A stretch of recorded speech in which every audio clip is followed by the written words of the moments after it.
Charlotte, North Carolina, a city of glass towers and old money, of skylines built on ambition and systems built on something else entirely. In a mahogany paneled chamber on the 14th floor of City Hall, 500 people are watching a live stream.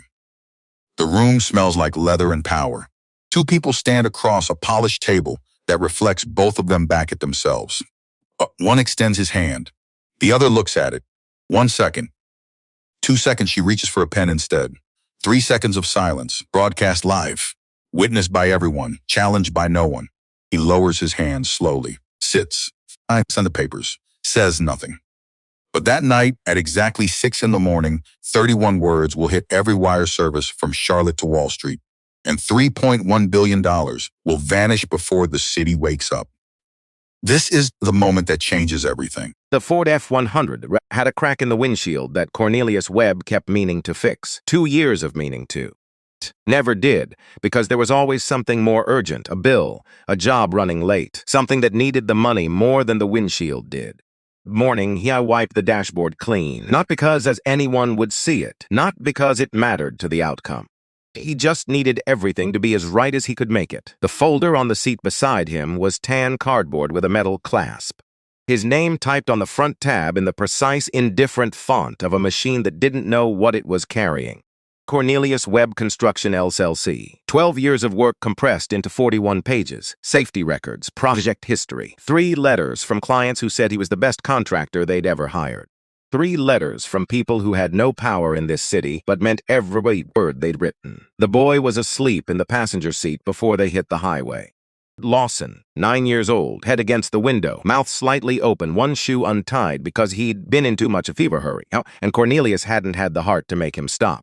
He drove with one hand on the wheel, kept the other close to the folder, past the neighborhoods where he'd poured concrete, past the school where he'd replaced the gymnasium floor, past the parking structure downtown that still bore a small welding mark on the east wall, his initials, C. You pressed into the steel on a palmy afternoon when no one was looking. Not vandalism, just proof, a quiet way of saying I was here. Built this. This is real. Lawson didn't wake up until they parked, sat up slow, blinked at the building. Tall, white stone, American flag out front, hanging still in the morning air that hadn't decided yet whether to be hot or just warm.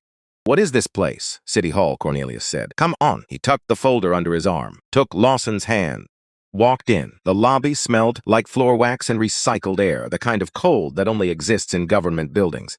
The kind that costs money someone else is spending. Cornelius had been in this building before. He knew the hallways. Knew which clerk at which window handled contract submissions. He didn't look around like a visitor. He walked like a man who had business here. But he did. The clerk barely looked up when he slid the folder across the counters, signed the receipt, stamped it. Back his copy. The whole transaction took 4 minutes. On the way out, Lawson's asked if they could get a donut. Cornelius said yes. They found a bakery 2 blocks down, chocolate glazed, paper napkins, a small table by the window where the morning light came in at the right angle.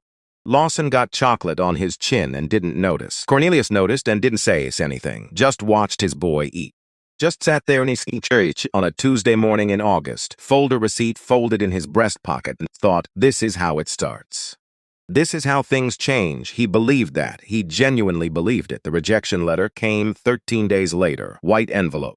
City letterhead. His name typed precisely, the way bureaucracy types things. No warmth, no recognition, just characters arranged on a page. Insufficient experience for projects of this scope. 12 years, 3 letters from clients, if the welding mark on the east wall that would still be there long after everyone in that procurement office had retired. Insufficient. Cornelius read the letter once. Read it the way you read something you already knew was coming but hoped you were wrong about. He folded it, opened the bottom drawer of his desk, put it in, locked the drawer. He never mentioned it to his wife. Never mentioned it to Lawson. Never mentioned it to anyone. He just went back to work, because that's what you do. When the door closes, you go back to work. When the math doesn't add up and the explanation doesn't hold, and you know something is wrong, but you have no way to prove it, and no one who would listen even if you could, you go back to work. You feed family. You do the job. You wait. Time reveals everything, son. He said that phrase so many times over the years. The dinner table, on job sites, in the truck driving home in the dark after a long day. Lawson heard it so often, it stopped sounding like wisdom and started sounding like habit. Something you say when there's nothing else to say. He didn't know his father was keeping evidence. He didn't know the drawer was locked for a reason. Cornelius Webb died on a Wednesday morning. Heart attack, 68 years old. They found him at a job site, sitting against a wall, one hand pressed to his chest, eyes still open. Like he'd been watching something, like he'd been waiting, patiently, the way he waited for everything, for whatever came next. Behind a wife who would outlive him by 4 years. A son who carries his name the way sons carry the things their fathers never finished. A watch. Silver case, white face. Worn leather band, the color deepened over decades of wrist and weather. The second hand still running, unhurried and even, the way it always had been. Lawson took the watch the day of the funeral, put it on his wrist in the parking lot of the church, standing beside his wife in the February cold, before he'd fully decided to do it. Just felt like the right place for it. He has worn it to every major signing since, every deal that mattered. Every room where his father should have been standing beside him 44 years after the chocolate donut and the folder and the clerk who barely looked up. The city was different now, taller, faster, more money moving through it than at any point in its history. New towers reshaping the skyline every 18 months. New restaurants, new capital arriving from cities that used to overlook Charlotte the way you overlook a place you haven't bothered to understand yet. Charlotte had become, in the language of financial journalism, a Tier 1 market, which meant the people who'd always run it had more to protect than ever. Lawson Webb understood this city from the inside, not from the skyline, from the foundation. He was 53 years old. The kind of man who walks into a room without announcing himself because the room adjusts on its own, not loud, never loud. The stillness of someone who has spent decades learning the difference between moving and waiting and what each one costs. Webb Capital Partners, $14 billion is under management, the largest black-owned private equity firm in the southeastern United States. Built from a rented office in 2008, 2 analysts, 1 receptionist, a coffee maker that needed coaxing every morning. Wharton MBA first, 7 years at Goldman Sachs after that, long enough to learn how money really moves, who it really serves, and what it takes to redirect it towards something else. Then he walked away from all of it, rented that small office, hired those 2 analysts, started building. 16 years later, Webb Capital had financed hospitals and transit systems and logistic infrastructure across 5 states. Declined by Lawson's own count, more media requests than he could remember, had appeared in exactly 1 profile, Charlotte Business Journal, March 2021.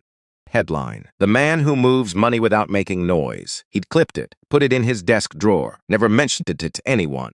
The watch was on his wrist when he read it. The watch was always on his wrist. His wife, Nora, had been with him 26 years. High school sweethearts, then lost, then found again in their late 20s, in the way that real things sometimes circle back when you've both grown into the people you were supposed to be. She was the one who reminded him to eat, who sat across the dinner table and said nothing when she could tell something was wrong, because he'd learned the difference between silence that means I need to process this, and the silence that means don't push me right now. She always knew which one it was. Their daughter Imani was 21, Duke University. Pre-law. She had her grandfather's stubbornness in the way that sometimes skips a generation and lands harder the second time. When Imani believed something, she planted her feet. You could lay out evidence, appeal to reason, cite precedent. She would listen carefully. Explains patiently why you were wrong. Lawson loved this about her. It also occasionally made him want to take a long walk around the block. There was a photograph on his desk, old. The color had shifted toward gold, the way photographs do when the years get into them. Cornelius in work clothes, sawdust on his shoulders. Young Lawson beside him, maybe 9 years old, holding a toy hammer with both hands like it was the most significant object in the world. 2 of them squinting into afternoon sun, not performing for a camera, just existing in a moment someone happened to capture. At that photograph, most months, not for long, just long enough. The deal on the table was the biggest of his career. $3.1 billion. Infrastructure investment. Charlotte's most pressing needs, the ones deferred and delayed and underfunded for 40 years. Roads in the east side that hadn't been properly repaved since the Carter administration. 3 bridges that structural engineers had flagged in consecutive annual reports without visible result. Transit expansion that could connect neighborhoods functionally cut off from economic opportunity for a generation. 14,000 jobs, not theoretical. Horticulture, construction, operations, maintenance, the secondary employment that follows infrastructure the way water follows a channel, the kind of investment that compounds across decades. The kind of work his father had spent a lifetime trying to be part of. Lawson reviewed the term documents one last time the afternoon of the signing. Everything was clean. The capital commitment was structured. The project timeline was defensible. 6 months of due diligence, and nothing that changed the recommendation. Phone buzzed. Ampani. Get it done today, Grandpa's watching. He read it twice, smiled, not the professional one. The real one, the one that only appears for her. He looked at the watch. 5:15. 15 minutes. He straightened his tie. Up his briefcase, walked out. Council Chamber B smelled like old leather and institutional ambition. Mahogany table polished to a mirror. 12 chairs arranged with the military precision of rooms that mistake formality for importance. American flag in the corner, fabric slightly faded at the edges. North Carolina state flag beside it, standing a little straighter. Late afternoon light came through the tall windows in long diagonal. The air conditioning ran too cold. It always did in government buildings. Some permanent negotiation between budget committees and thermostat settings that no one had ever satisfactorily resolved. 5:30 p.m. Friday, the kind of meeting scheduled at the end of the week because everyone wants it behind them. Sign the papers, shake hands, smile for the live stream camera. Go home. Mayor Alderman Poole sat at the head of the table. 61 years old, career politician with silver hair and the practiced smile of a man who had repeated it in enough mirrors that it no longer required effort. He was already thinking about Saturday morning. Lawson knew this because Mayor Poole was always thinking about the next thing he'd rather be doing. The city attorney shuffled papers. 2 council members checked their phones under the table with the subtlety of teenagers trying not to get caught. Staff members held tablets loaded with agendas everyone had memorized. And at the center of the Finance Committee section, Evelyn Hartwell, 58 years old, 22 years on the Charlotte City Council, 9 years as chair of the Finance Committee, the position that mattered. Position that controlled where money went, where it didn't, who got invited to the table, and who received a politely worded letter explaining why this particular opportunity wasn't the right fit at this particular time. Her father, Clifton Hartwell, had held the same position before her, built a reputation, built a network, built a system that survived his death and transferred to his daughter the way certain things transfer, not through paperwork, but through assumption. Through the shared understanding of people who never needed to write anything down because the whole point was that they didn't have to. Charlotte royalty, the newspapers called the Hartwells, old money, old arrangements, old rules that existed in the air of certain rooms rather than on any page. Evelyn Hartwell did not look up when Lawson entered. He noticed, filed it away. He always filed everything. He took his seat across the table. Professional sods around the room, the obligatory language, historic partnership, transformative invest, Charlotte's bright future, words that functioned as a kind of ceremonial clearing of the throat before the actual moment. Everyone knew it. Everyone played their part. Mayor Poole spoke for 8 minutes. The city's attorney summarized contract terms. Staff members read clauses. Lawson waited. He'd been in enough of these rooms to know the rhythm. 5:42 p.m. The signing moment arrived. Lawson rose first, buttoned his jacket, walked around the table toward Evelyn, extended his hand. Ritual, respect, the gesture that said, "We are doing this together." Evelyn's eyes moved to his hand. 1 second, 2 seconds, her jaw tightened. Barely, the kind of movement you'd miss without paying attention. Lawson was always paying attention. Her hand stayed at her side. She reached past him for a pen. "Let's just finish the paperwork." Professional, empty. His hand stayed extended. 1 second, 2 seconds, 3. 3 seconds is long when 500 people are watching on a city live stream. Long enough for everyone to see. Long enough that no one could claim afterward they hadn't understood what they were looking at. Slowly, he lowered his hand. His expression didn't change. His pulse didn't show, but something behind his eyes went very still. The way a door closes, the way a decision gets made in the part of you that operates below words. He signed. He didn't say another word. The ceremony ended at 6:15. Staff packed folders. Council aides checked phones. The weekend began for everyone else. No one shook Lawson's hand on the way out. No one met his eyes. The room emptied around him the way rooms sometimes do, efficiently, completely, like water finding the low exit, except for Prasad Lane. 36 years old, Evelyn's chief of staff, the kind of ambitious that lives in how a person holds themselves even when they think no one is watching. Stood near the door, his phone held at a particular angle, not quite pointing at the table, not quite away. watching the live stream, or something else. Lawson filed it. Filed everything. In the gallery, two older men. Gray hair, the kind of suits that don't have logos because they stopped needing logos a long time ago. They watched the proceedings with the relaxed attention of people observing something going exactly as planned. When the room began emptying, they nodded at Evelyn. Barely perceptible, she nodded back. The same, not a greeting, a confirmation. Lawson walked to his car alone. Black sedan, quiet engine. The sun was going down over Charlotte in orange and red, painting the skyline of a city his father had helped build with his hands and that he had helped build with capital. In, closed the door. Sat, didn't start the engine. Full minute of silence. He looked at the watch. 2, and he made one call. Clear my evening. All of it. He didn't eat dinner that night, didn't watch the clip already spreading across social media. Someone had screen recorded the live stream and posted it without caption or commentary because none was needed. He drove home, parked, sat in the car another minute. Nora saw his face when he came through the door. 26 years of marriage. She'd learned his face, the way you learn a language you live inside. Not memorized, just known. She saw the stillness, the specific quality of calm that precedes a decision rather than following one. She didn't ask. Yet, the phone buzzed. Imani. Video call, he answered. Dad, I saw the video. Everyone's sharing it. I'm fine, sweetheart. Go study. I'll handle it. He said it the way he said things when he'd already decided. Imani heard it. Voice. I love you, Dad. I love you too. Go study. He hung up, sat at the kitchen table. That Nora brought water and sat across from him and said nothing, which was precisely the right thing. Eventually, he opened his laptop. Watched it once, twice, frame by frame. His hand extended, the pause, the pen, the moment his hand came down.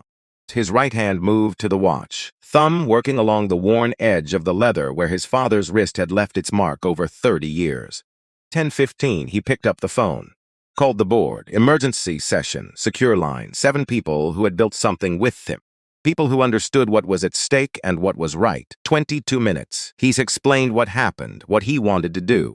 Risks. The vote was unanimous. At 11:34, he dictated the press release. 31 words, no accusations, no emotion. No room for misreading. Webb Capital Partners is formally withdrawing from the Charlotte Infrastructure Investment Agreement, effective immediately. All committed capital is being redirected to municipalities that demonstrate alignment with our values.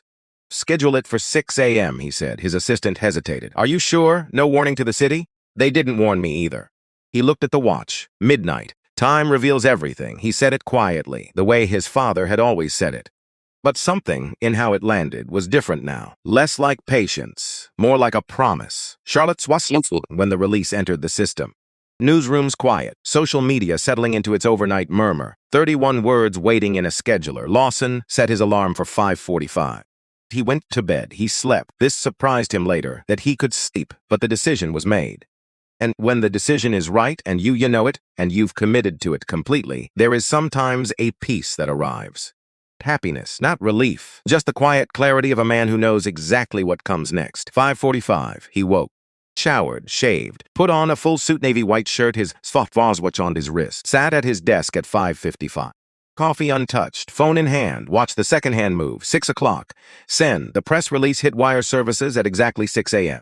Bloomberg terminal alerts started pinging across trading floors at 6:15. Financial reporters scrambled. Phones rang in newsrooms that had been dark 40 minutes earlier.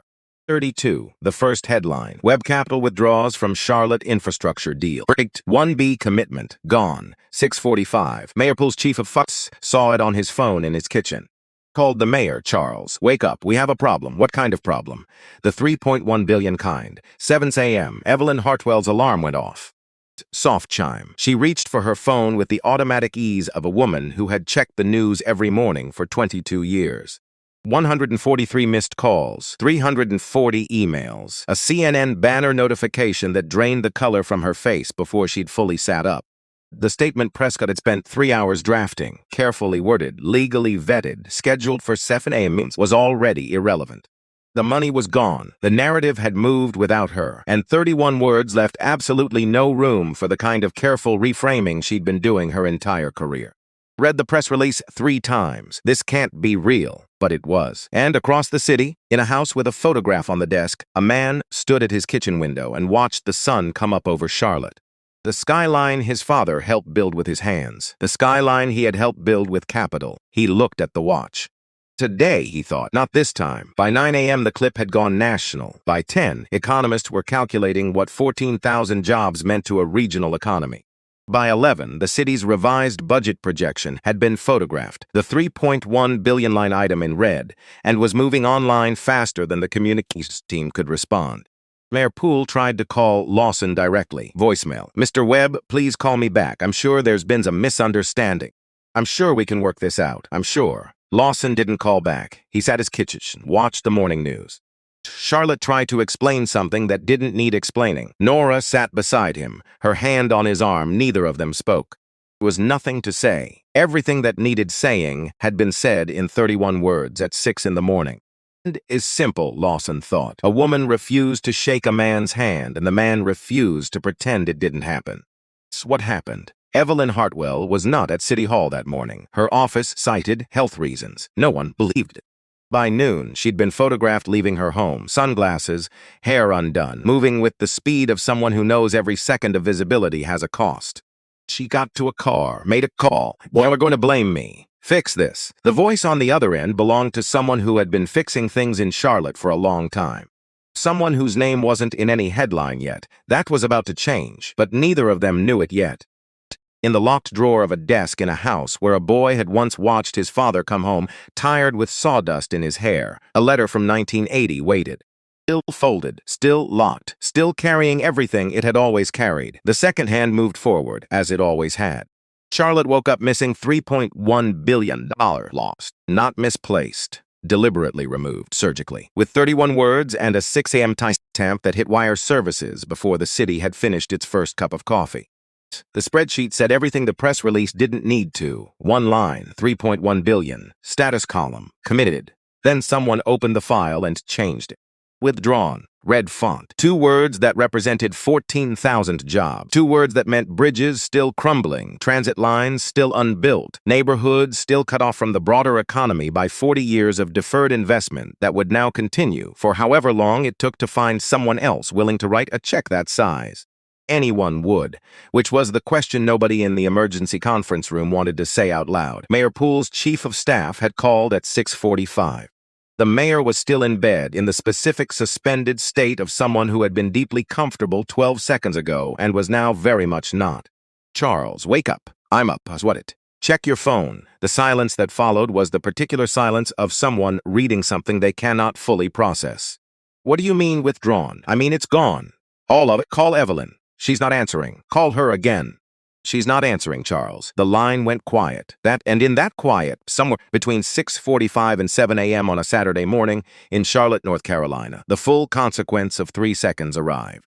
Three seconds, one extended hand, one woman who looked at it and reached for a pen instead. 31 words that changed everything. Evelyn Hartwell's alarm went off at 7 a.m. exactly. She reached for her phone the way she always did. The automatic staying ahead of the news, because staying ahead was how you stayed in power. 143 missed calls, 340 emails, 17 voicemails, and a CNN banner notification that made the color leave her face so fast she had to sit up slowly carefully, like someone moving in a room that started to tilt. The germaphobe's statement was scheduled for 7 a.m., 3 paragraphs of professional language designed to reframe a moment that 500 people had watched live and several 100,000 had watched on replay. Carefully worded, legally vetted, 3 hours of Prescott Lane's best work, already irrelevant. The money was gone. The narrative had moved without her. Those 31 words left no room for reframing. She read the press release twice, 3 times, then she sat in her expensive bedroom in her expensive house and felt something she had not felt in 22 years of public life. Exposed, not embarrassed, not angry. Those would arrive later in waves, each one with its own temperature. This was something prior to all of it. Cold, specific sensation of standing in a room with no walls. She called Prescott. He answered on the first ring, which meant he hadn't slept. Bad, is it? It's bad, Evelyn. How bad? The kind of bad that doesn't go away by Monday. She hung up, dressed, started making calls, not to City Hall, not to the mayor, but to the people whose names hadn't appeared in any headline yet. People who answered on the second ring and spoke carefully and never said anything directly that could be quoted or played back in a room they hadn't approved. Fix this, she told them. And the voice on the other end, steady, measured, the voice of someone who had been managing situations in this city since before Evelyn had her first council seat, said, "We'll handle it." Which in their language meant, "We already are." Dara Masa Singh was at her desk at 7:15, 2 cups of coffee already. Legal pad open, the specific focus of someone who has been waiting for a story like this without knowing they were waiting for it. She called her editor before he'd had a chance to call her. "Everyone's asking where the money went," she said. "It's the wrong question." "What's the right question?" Why she didn't shake his hand. Silence, the thinking kind. Then, "How long do you need?" "As long as it takes." FOIA requests submitted before noon. 15 years of municipal contract data downloaded by 2 p.m. 347 contracts over $1 million. She ran the numbers twice because the first time she thought she'd made an arithmetic error. 93% of major contracts over $1 million had gone to firms owned by white principals. In a city with a minority business enterprise program that had been in place since 2003. In a city that issued press releases about equity and inclusion with reliable frequency. In a city that cut ribbons and gave speeches and used the right language at the right moments in front of the right cameras. Paper, the MBE program was real. It handled the small contracts, landscaping, janitorial services, the visible work that could be cited in grant applications and photographed for annual reports. Proof of commitment, rendered in small enough denominations that the commitment didn't cost anything serious. The serious money, infrastructure money, the bridges and transit centers and highway corridors and projects that built not just buildings but generational wealth that moved in a different channel entirely. Always the same channel, always the same names, the same families appearing in contract awards with the regularity of something that had been arranged rather than competed. Dara circled the number on her legal pad, 93%. Then she wrote one word underneath it and drew a line beneath that word and began building the case from the foundation up. Pattern. The Hartwell Circle activated within 48 hours. This was what they did, what they had always done. When something threatened the arrangement, and things had threatened it before, over 40 years, had come close, had required management, they didn't defend. They redirected. They made the story about something other than what the story was. Day 14, the Charlotte Observer ran an op-ed. Lawson Webb, investor or agitator, the framing was surgical. No specific accusations, nothing actionable, just tone, just suggestion, just enough texture to give people who wanted to believe something a vocabulary for believing it. Billionaire leveraging public grievance for personal publicity. Attack on Charlotte's most trusted civic institutions, damaging the very community he claims to champion. Not a verifiable fact in the piece, just carefully aimed out. Talking heads appeared on local television that week. Former city officials with impressive titles and rehearsed talking points. Business leaders with old money and older loyalties, all delivering the same message through slightly different packaging. Lawson Webb is the problem. Handshake was a misunderstanding. The withdrawal was an overreaction. Charlotte deserved better from someone who claimed to love it. The editor of the Tribune received a phone call on day 15. A major advertiser, household name. Conversation was polite. The way certain threats are polite, delivered in a register that assumes you already understand what's being communicated, without requiring anyone to say it plainly. Your coverage of this situation. We have concerns about the balance. I appreciate the feedback. We'd hate to have to reconsider our relationship with the paper. Thanked them for calling, hung up, walked directly to Dara's desk. How close are you? Close, get closer, faster. Threatening letter arrived at Web Capital on day 15. No return address. Hand-delivered overnight. Security camera just showed a figure with a hood. Nothing useful. Once in sheet of paper. Typed. No signature, know your place. But Charlotte was built without you. It will stand after you're gone. Lost and at once. Yeah, the chronicle of a man who has spent his entire career receiving versions of this message. Some explicit, some embedded in rejection letters and unanswered. And newsroom says that went quiet when he walked in. This was simply the version that dispensed with professional language. He handed it to his security team, filed a report. Not mention it to Nora, because she had enough to carry, and because naming it would make it real in a way he wasn't prepared to manage yet. Anonymous calls started flooding Web Capital's client list. Blocked numbers, distorted voices, always the same question, delivered with the particular intimacy of someone who has done research. Do you really want to be associated with this controversy? One by one, smaller partners created distance, lunches canceled without rescheduled dates, emails answered in fewer and fewer words until the words stopped entirely. The specific excellence of people who supported him privately and were running a constant calculation about what that support cost publicly. He didn't blame them. He understood the math. He'd done versions of it himself early in his career, before he learned that the math was sometimes the wrong frame entirely. Working, and then, on day 16, they went after Imani. Her phone started ringing at 7 in the morning. Unknown numbers, blocked calls, text messages from accounts created minutes before they were sent and never used again. The coordinated quality of it was unmistakable. This didn't happen organically. Someone had made decisions about a 21-year-old's Tuesday morning and decided it should look like this. By that evening, a screenshot was circulating on a forum with no official affiliation and maximum plausible deniability. Imani Webb's personal information arranged like a file, her residence hall at Duke, her phone number, her class schedule, specific, accurate, down to the 8:15 Thursday morning seminar on constitutional law. A photograph from a social media account she'd locked 2 years earlier. A map showing the walking route from her dormitory to her first class. Comments underneath were the kind you cannot unknow after reading them. Specific in ways that required effort. Written by people who wanted to be found.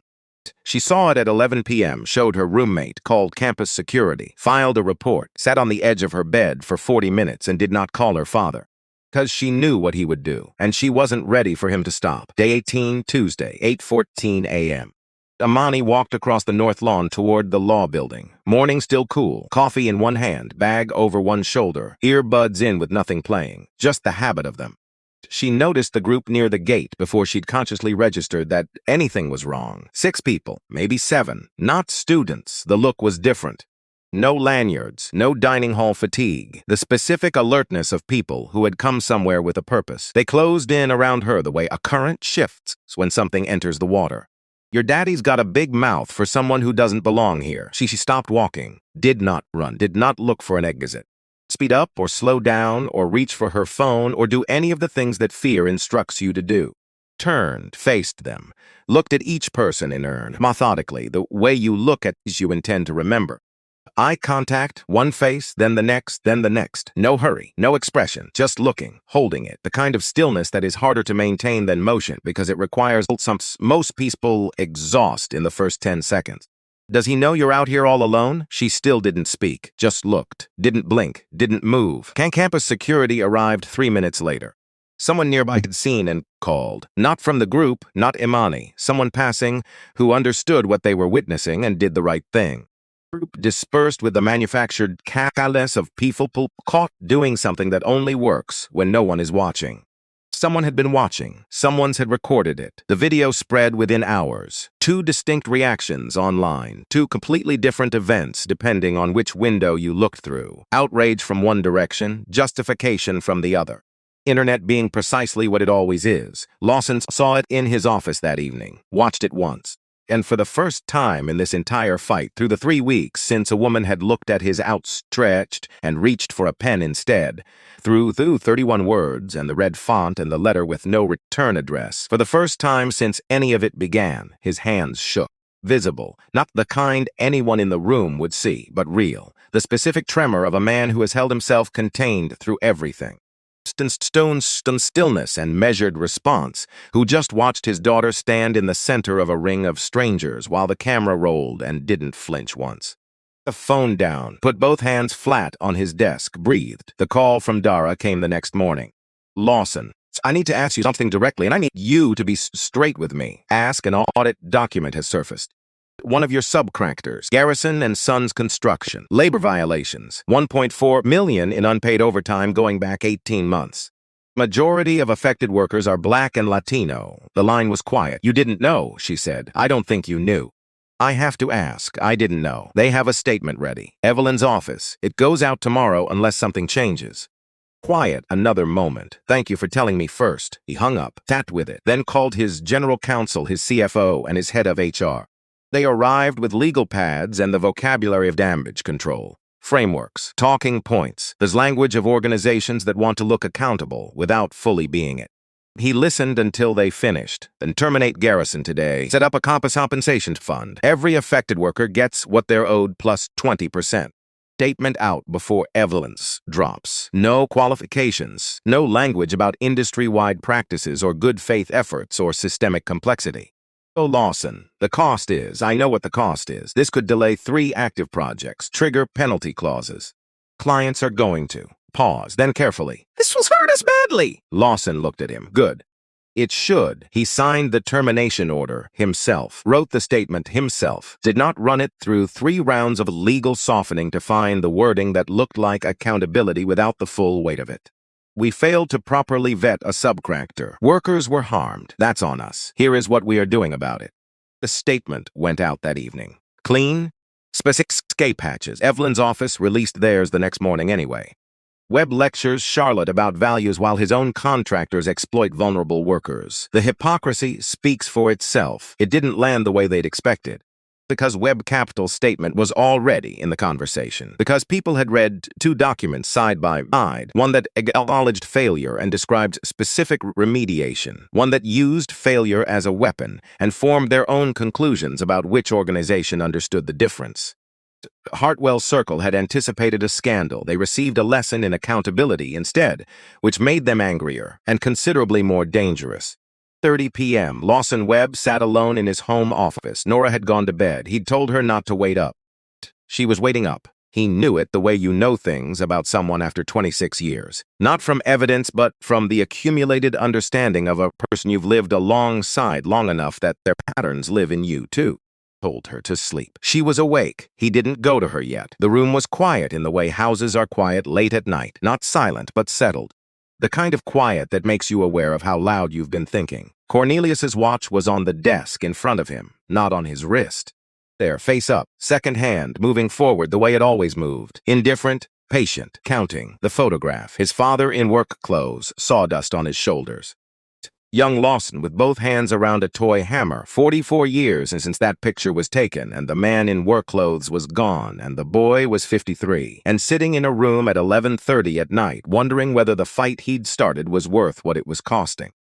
Garrison Construction, $43 million and 3 delayed projects, client relationships that would need rebuilding, the kind of damage that takes longer to repair than it took to cause.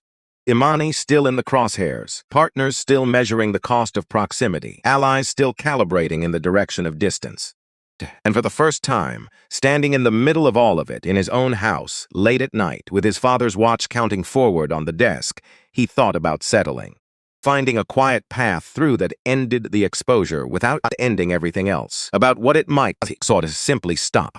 He picked up the phone, called Imani. She answered on the first ring, which told him she hadn't been sleeping either. Dad. Hey, you okay? I've been thinking. Okay, I'm going to pull back. Resolve this quietly. I can make it stop. Public fight, the exposure. I can find a way through that doesn't keep putting you in the middle of it. The line went quiet. Not the comfortable kind, the kind that means someone is deciding something real. Don't, Imani, don't you dare. Came back changed, smaller at first, then not small at all. If you stop now, they win twice. They beat Grandpa. They kept him small his whole life, made every closed door feel like his own failure, like it was about his qualifications and not about what they'd already decided before he walked in. Now they beat you. They figure out the way to reach Lost Son Webb is through his daughter, and he folds. They're using you to get to me. I can't keep I know exactly why they're using me, and I'm not hiding from it.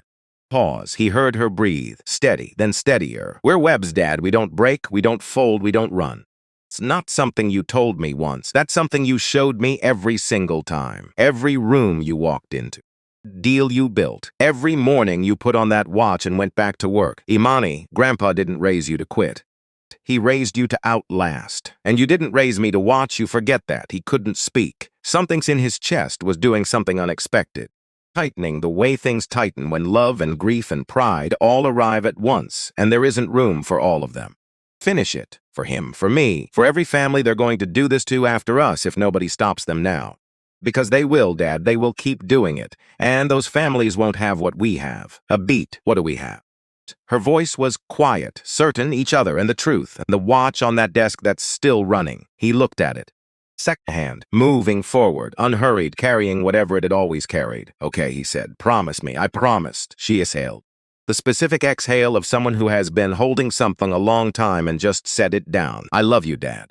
I love you too. Go to sleep. A pause. Then, barely above a whisper, he almost smiled.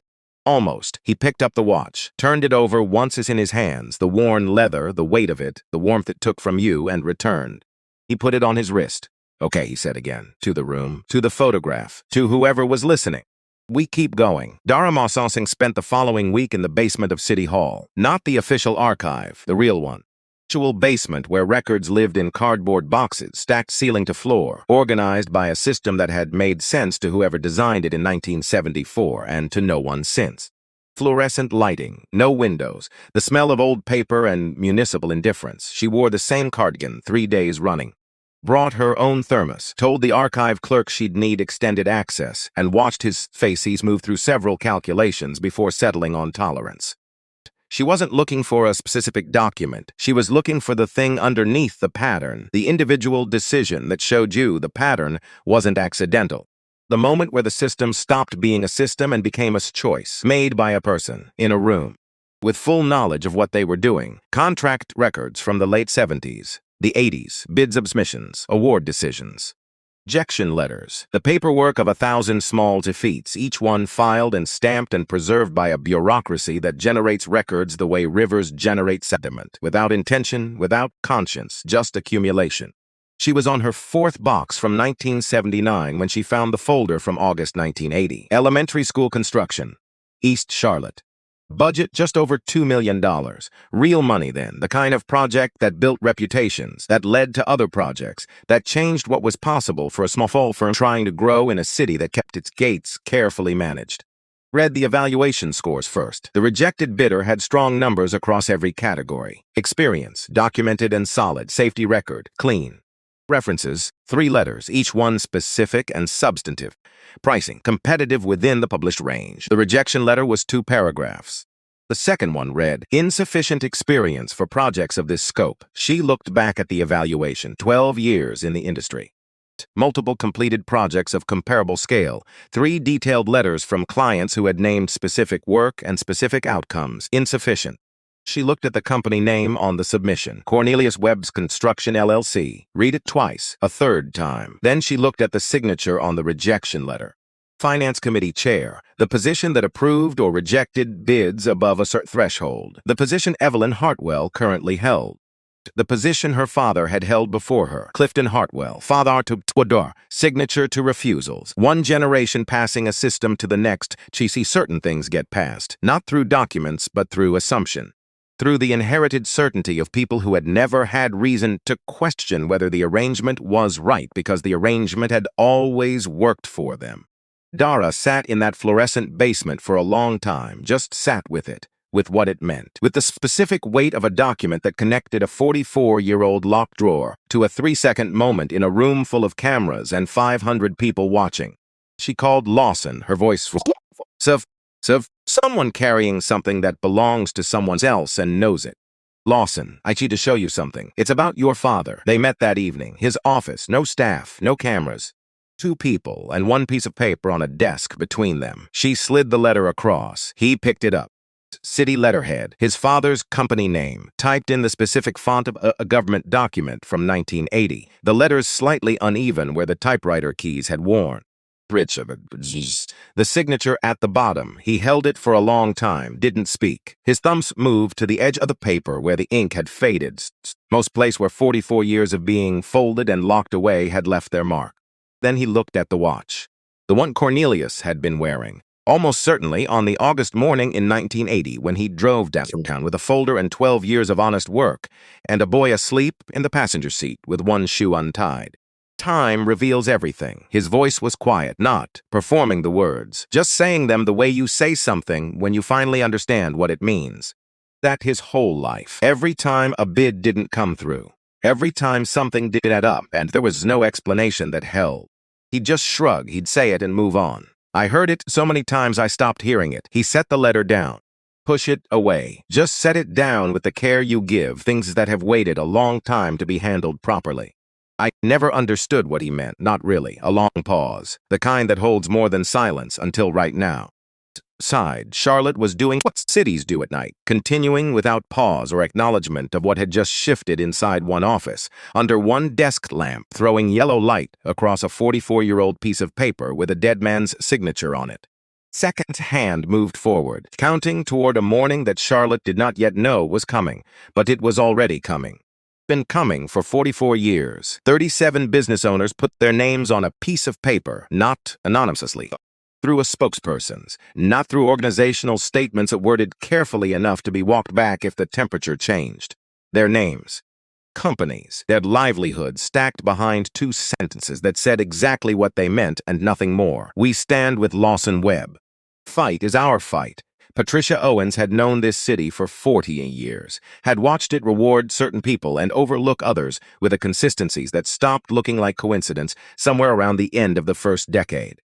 She'd built her firm carefully, learned which battles were worth entering and which ones you absorbed, because absorbing was sometimes the only option that left you standing.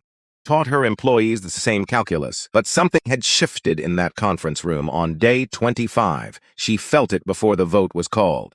The energy of 37 people who had been carrying something alone for a long time and had just understood in the same moment that they weren't alone after all. The weight they'd each been managing privately was the same weight that it had a name. The vote took 4 minutes. Animus, not one hesitation. The statement ran in the Tribune the next morning. National pickup by noon, and then calls started arriving from outside Charlotte, Atlanta, Memphis, Birmingham, Detroit. Cities where people had read 2 sentences and recognized something in them that belonged to their own streets. We have the same problem. How are you fixing yours? Which meant the fight had stopped being about one handshake in one room in one city. Which meant something had cracked open that was larger than any of them had fully anticipated. On day 26, Aldous Greer stood before cameras outside the Tribune with no notes and no prepared remarks. 61 years old, the face of a man who had spent 3 decades working outdoors in Carolina weather and carried all of it without complaint. He had driven there alone, told his wife he'd be back for dinner, had not told her what he planned to say because he didn't want to give himself a reason to reconsider. Talked for 6 minutes about bids submitted with complete documentation that didn't win, about follow-up calls that went permanently to voicemail. A school gymnasium project in 2009 where he'd come in with the lowest price, the strongest references, and lost to a firm from Raleigh that had never built anything in Mecklenburg County and never would again. He'd told himself there was an explanation. Maybe he'd missed something. Maybe next time. There were 37 next times. I watched that video, he said. Handshake video, and I saw my whole career, every rejection, every door that closed before I got close enough to knock. Looked at the cameras without looking away. I used to think maybe they were right. Maybe I just needed to be better. Pause that lasted exactly long enough. Now I know that's not what it was. The clip ran nationally by afternoon. Because something in Aldous Greer's voice, the sound of a man who was absorbed something silence for 30 years ends and chosen at 61 on a Tuesday morning outside a newspaper building to say it out loud. That sound travels across every line that usually stops things from traveling. Reached people who had never bid on a city contract and never would, because everyone recognizes what that sound is. Of someone who just stopped pretending the door was simply stuck. 2 days later, on day 29, Imani Webb published an op-ed in the Duke Chronicle. She called it My Father's Hand. She wrote about growing up watching a man work twice as hard to receive half the acknowledgement. The specific quality of his silence, not the silence of someone with nothing to say, but of someone who had learned to save his words for where they'd do the most work. About the watch and what it carried, about being doxxed and threatened and circled on a Tuesday morning near the law school gate and choosing in that moment to stand still and look rather than run. Her final line traveled around the world before the day ended. They thought coming after me would break my father. Don't know the Webbs. Washington Post picked it up by noon. The Atlantic by 2. CNN called within the hour. She went on air that evening, composed, precise, fierce when pushed, 21 years old, and built from something that didn't bend under pressure. The interviewer leaned forward. Aren't you afraid? Imani looked at the camera directly, not at the interviewer, at whoever was watching. Fear is exactly what they're counting on. I don't give people what they're counting on. The package arrived at the Tribune's front desk at 6:47 a.m. No return address, hand-delivered. The overnight security guard signed for it without pause, because packages arrived every morning, and this one looked like all the others. Small, padded envelope, Dara's name printed on a label in plain block letters. When she came in at 7:15, sat with it for a moment before opening it. Inside, a USB drive. Black, the kind you buy in any drugstore for less than $10, and a folded piece of paper. Handwritten, blue ink.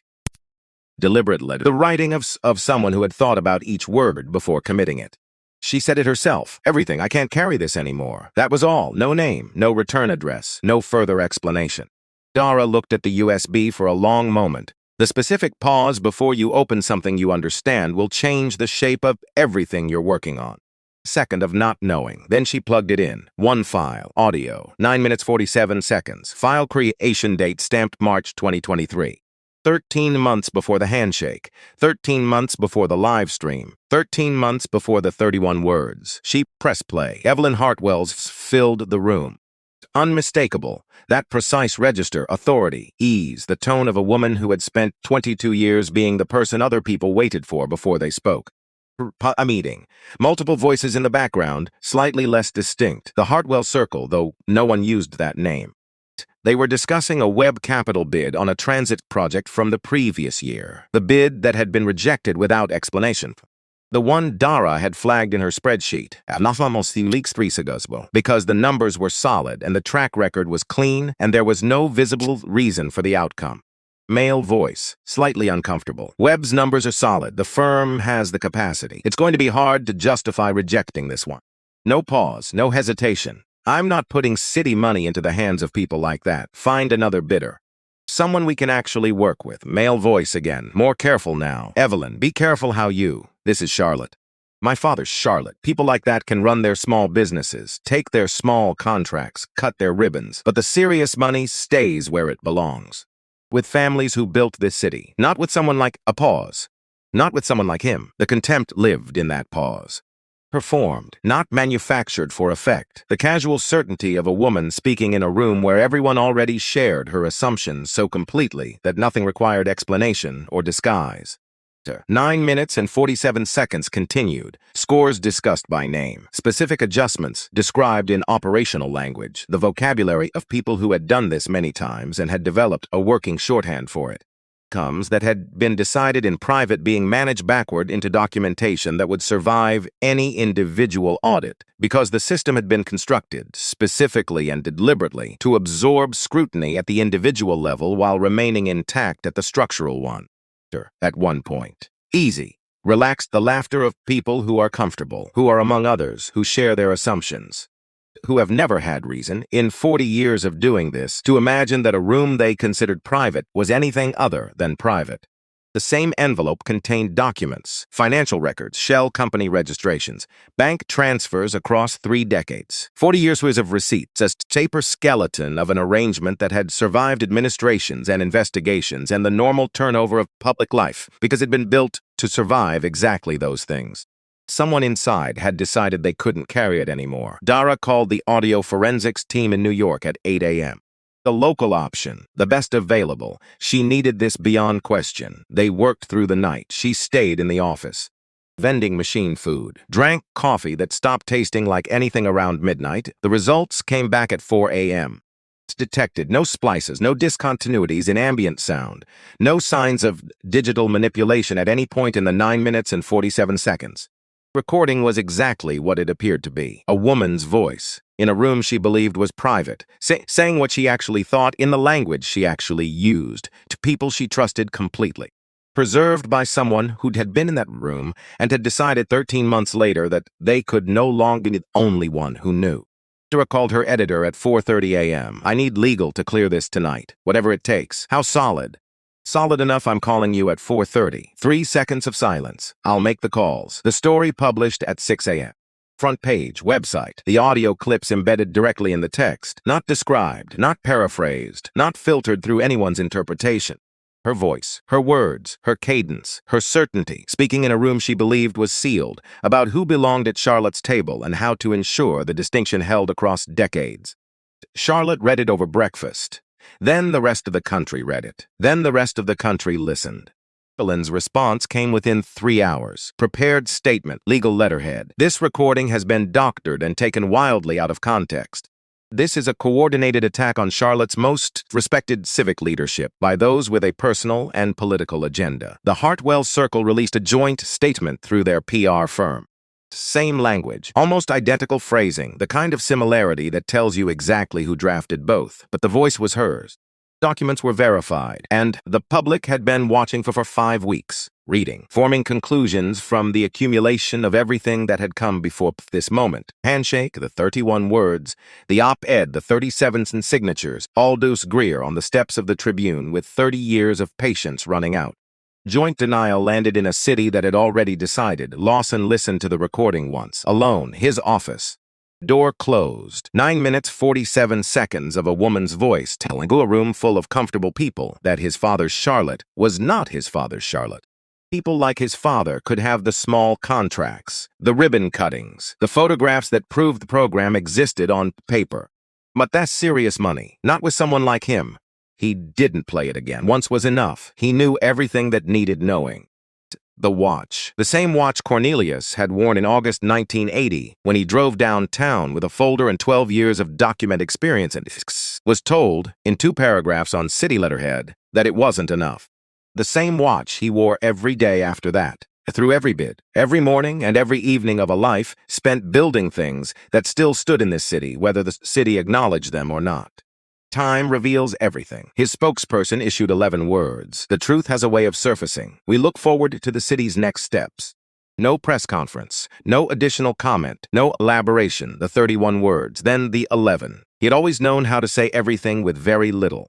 City Council called an emergency session. Public hearing, full transparency. So scheduled for today, 7 days away. In those 7 days, the Hartwell Circle worked the phones with the specific urgency of people managing a situation that have passed the point where management is possible, but who don't yet fully know it. Prescott Lane resigned on day 38. Your personal reasons. No further comment. He was seen leaving Evelyn's office carrying a cardboard box, the universal image of an ending, and he did not stop for the cameras positioned in the hallway. Did not make eye contact with the aide who held the elevator door. Just walked through it and didn't come back. 2 circle-adjacent figures stepped back from city commission roles in the same week. Health reasons, family considerations, the vocabulary of retreat deployed with the efficiency of people who had used it before. The lawyers multiplied. Expensive firms, national reputations, the kind retained by people who need the distance between what they did and what can be proven managed by professionals who specialize in exactly that distance. On the morning of day 40, Nora found Lawson in the kitchen at 5 a.m. Not unusual. He'd been waking early for weeks. But this morning was different. He was already dressed, full suit, navy, white shirt, his father's watch on his wrist. Standing at the kitchen window with a cup of coffee he wasn't drinking, looking at the backyard in the dark.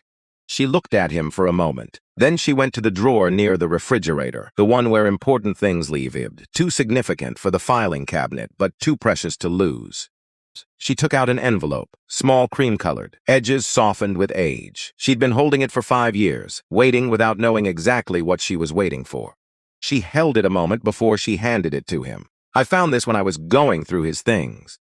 After he passed, it was in the bottom drawer, the locked one, with the resignation letter. Lawson looked at the envelope. His father's handwriting on the front. The careful penmanship of a man who had learned to write deliberately, because deliberateness was something you could control when other things weren't. For Lawson, time, just that, 2 words and his name. I didn't know when to give it to you, Nora said. Waiting for the right moment. She looked at him the way she looked at him after 26 years, fully, without performance.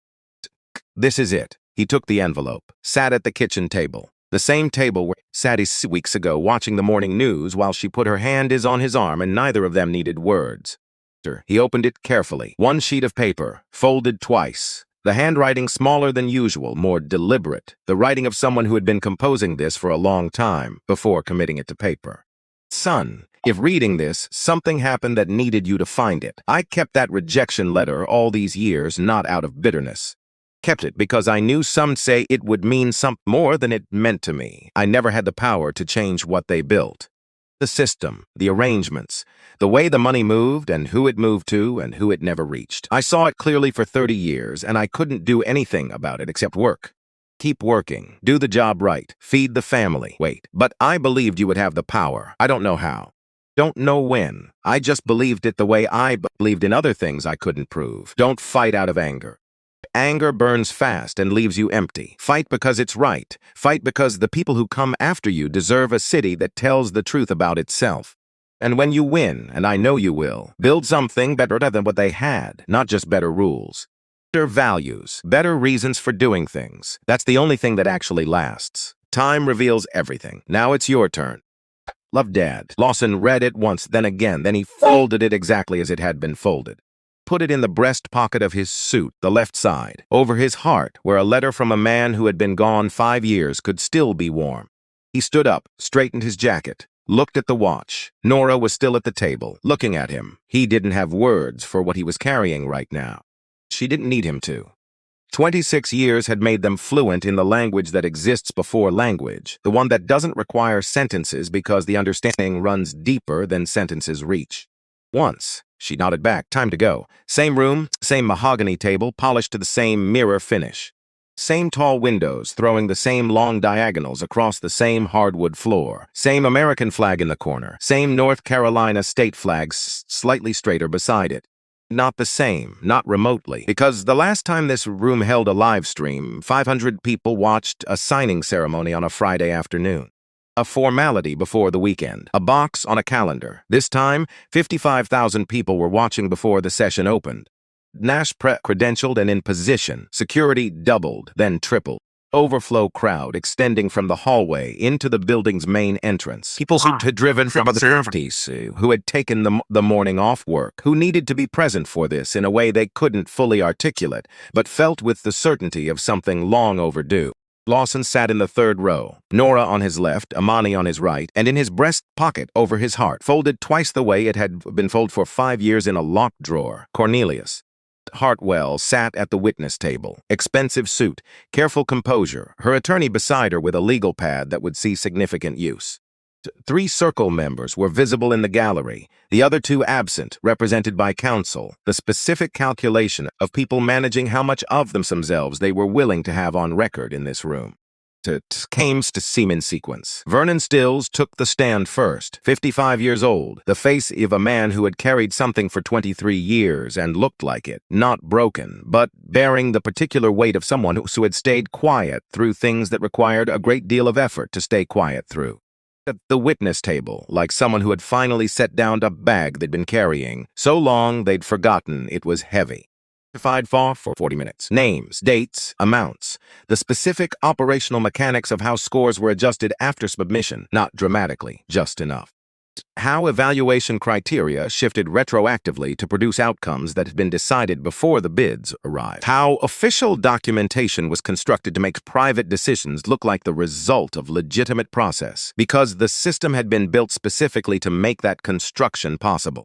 23 years of watching, 23 years of a mortgage and a pension, and 2 kids in school, and the daily calculation of someone who wasn't the target, and told himself that meant it wasn't his fight. Voice didn't waver once. He'd been preparing for this longer than he knew. Dara Mossing testified next, the investigation.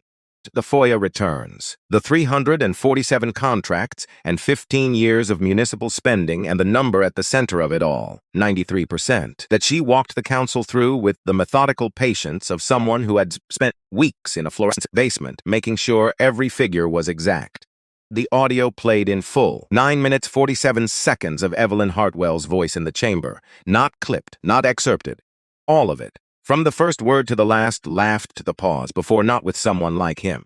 No one spoke while it played. No one moved. The specific stillness of a room full of people absorbing something they cannot look away from and will not be able to unhear. When it ended, the silence lasted longer than silences usually do, the kind that means people are waiting to be sure it's actually over before they let themselves respond. Exhibit J. Cornelius Webb Construction, LLC, August 1980. Insufficient experience for projects of this scope. Clifton Hartwell, Finance Committee Chair. Father to daughter, signature to refusal. One generation passing a system to the next the way certain things get passed. Not through documents, but through assumption. Through the inherited certainty of people who had never had reason to question whether the arrangement was right because the arrangement had always worked for them.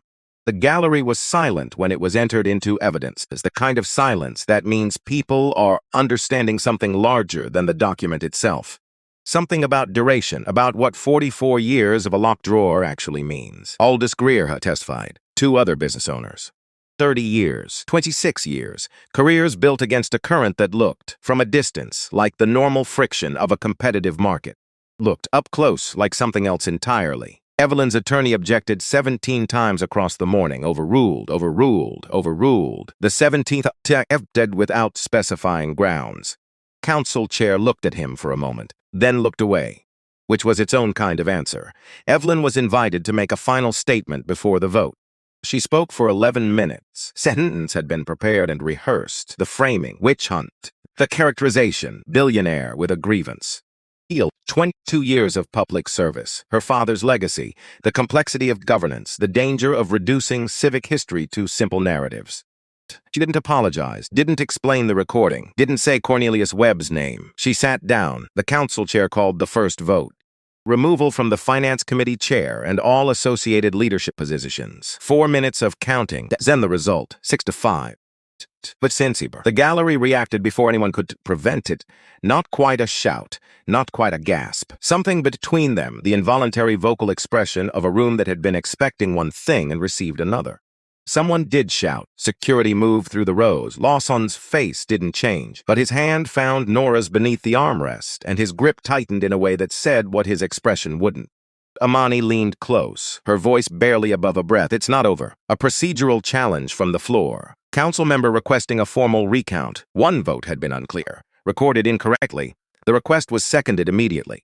Council chair called a 15-minute recess. 15 minutes Lawson sat, Nora's hand in his, Amani on his right, still and composed in the way that had come from her grandfather and arrived in her stronger the second time.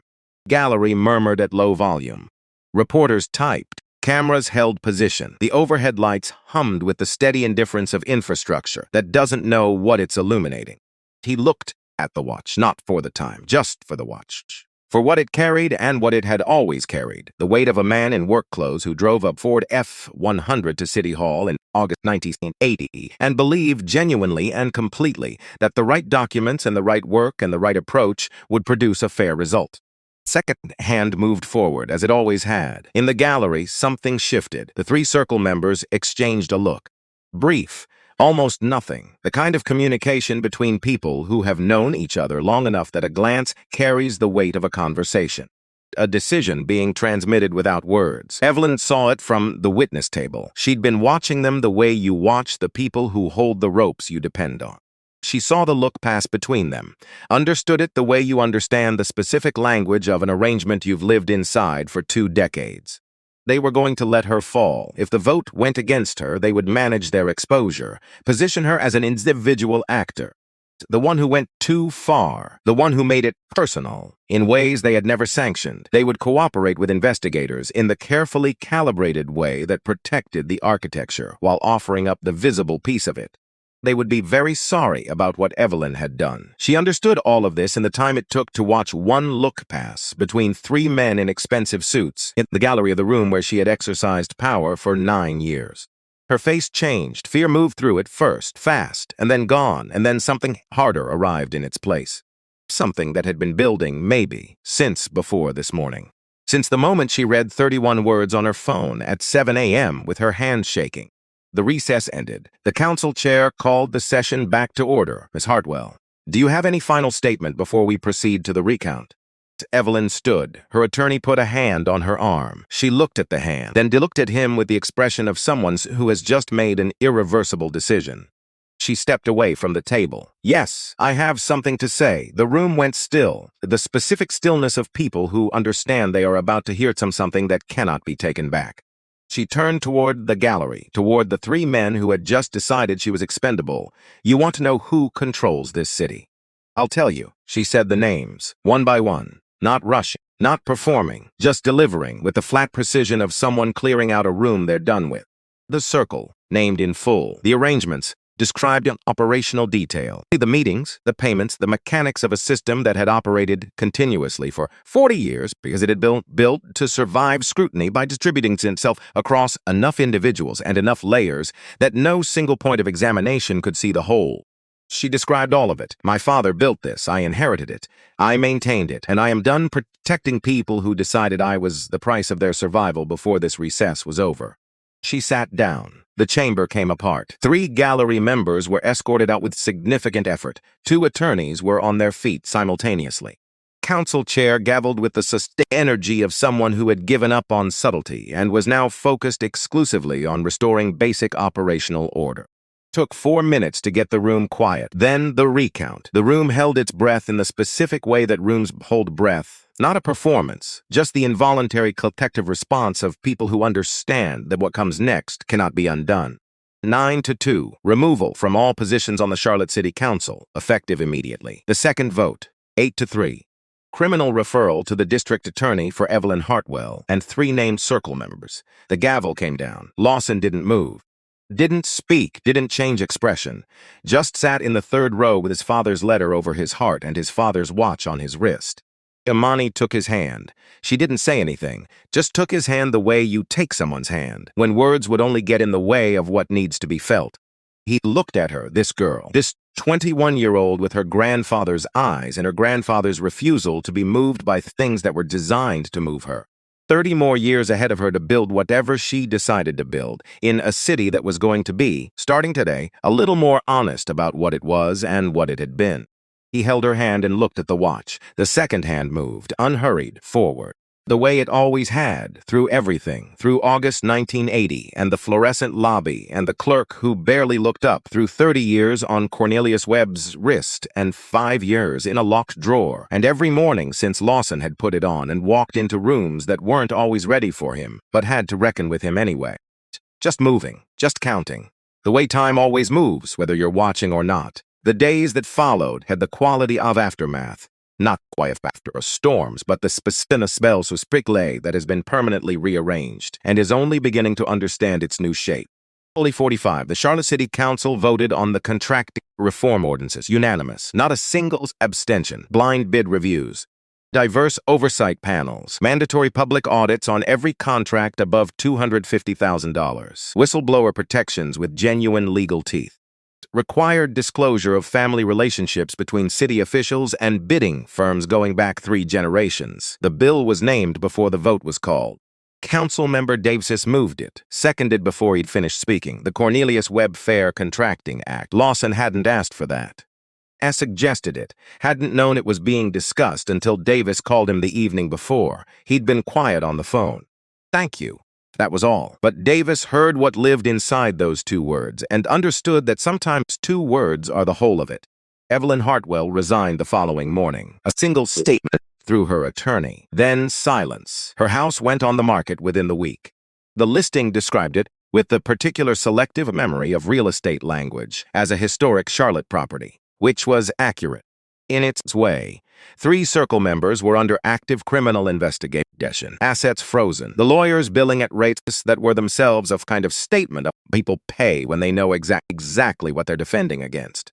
Preston family issued a denial through their phone firm. Their attorney used the word misunderstanding with the specific confidence of someone who has not yet seen all the documents that exist. Vernon Stills was brought on as a consultant to the oversight panel implementing the new ordinance. He drove to the first meeting in his own car, parked in the public lot, walked in through the front entrance. He slept through the night now. First time in years, he could remember doing that without waking some set in the dark, carrying things that hadn't been set down yet. Dara Mossing won the State Journalism Award in the spring. She donated the prize money in full to a scholarship fund for investigative reporters at historically black colleges and universities.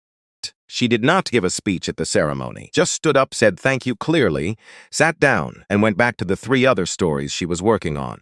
She was always working on 3 stories. Imani Webb received acceptance letters from every law school she applied to. She chose the one in Charlotte for the reason she had at the dinner table the week the letters came in. Someone has to make sure this doesn't happen again. Lawson had looked at her across the table. Your grandfather would be proud. She picked up her fork. I know. That's why I'm doing it. Webb Capital Partners announced the Charlotte Community Infrastructure Initiative on day 60.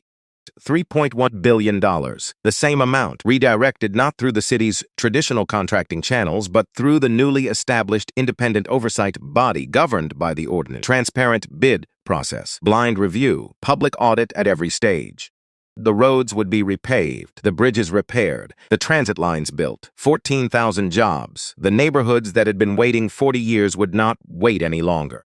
Lawson made the announcement outside Webb Capital headquarters. No prepared remarks, 3 minutes without notes. He talked about his father, the Ford F-100, and the folder and the chocolate donut, with the morning light coming through the bakery window. In the locked drawer, the watch. He talked about what infrastructure actually means when you strip away the language of policy and investment returns and economic impact projections and get down to what it is. It's the road someone's father drives to a job site before sunrise. It's the bridge a family crosses every morning on the way to school. The transit line that connects a neighborhood to opportunity that has existed everywhere except where the people who needed it most were living. Talked about building something better, not just better rules, better values, but reasons for doing things. That's the only thing that actually lasts. He said it and he heard his father's voice underneath his own words, the way you hear someone in yourself when you've been carrying what they taught you long enough that it stops feeling something learned and starts feeling like something you simply are. At the press event, he drove to the cemetery alone, no calls made, no one told where he was going. Just drove the way you drive when you know the route, without thinking about it. He parked, walked to his father's grave. Stood, didn't speak, didn't feel the need to. The accounting was done. The record had been corrected. The locked drawer was empty, and everything it had held was in the lighter where it belonged, in courtrooms and headlines, and an ordinance with his father's name, and the work that would begin in the spring on roads and bridges in neighborhoods that looked like the one Cornelius Webb had driven out of every morning before sunrise for 30 years. He stood in the September light, the specific quality of it his father had always loved, the way it came down through the end of summer with a different weight than any other month's light. Looked at the watch, then up. Then he drove home, his office, late afternoon, the golden hour doing what the golden hour does, finding every surface that can hold light and holding it, so the room looked briefly like something from before whatever is difficult about the world was true. There's Charlotte's skyline through the floor-to-ceiling windows, the buildings he had helped finance, the roads below them that would be rebuilt, the city that had looked at his father's folder in 1980 and found a reason to send it back. Imani came in without knocking. She had been doing this her whole life. He had never asked her to stop. She sat the chair across from his desk, not the way clients sat, with the careful posture of people presenting themselves, but with the ease of someone who knows they are exactly where they belong. She looked at the photograph. Cornelius in work clothes, young Lawson beside him with the toy hammer. The color shifted toward gold. Do you think he's at peace, Dad? Grandpa? Lawson thought about the question the way it deserved. Not quickly, not with the answer he was supposed to give, but with the full weight of it. Think he's been at peace for a while. He always knew it would surface eventually. He just didn't know when. Or who would be the one doing the surfacing. Imani looked at the photograph another moment. Time reveals everything. That's what he always said. Pause. Brief. The kind that holds something. Then Imani quietly. But sometimes time needs a push. Lawson looked at his daughter. And he laughed. Not the professional laugh. Not the courtesy laugh. Not even the relieved laugh of someone who has just survived something. The real one. The kind that comes from somewhere you don't usually access in offices at 5 in the afternoon. Kind that means something has actually genuinely shifted. Imani laughed too, her grandfather's laugh, arriving in her a generation later with more fours than the original, the way certain things compound when they skip a step. The room held it for a moment, both of them, laughing in the golden light with the watch on his wrist and the letter over his heart and the photograph on the desk between them. Lawson stood, straightened his jacket, looked at the watch one last time, not checking the time, just touching it.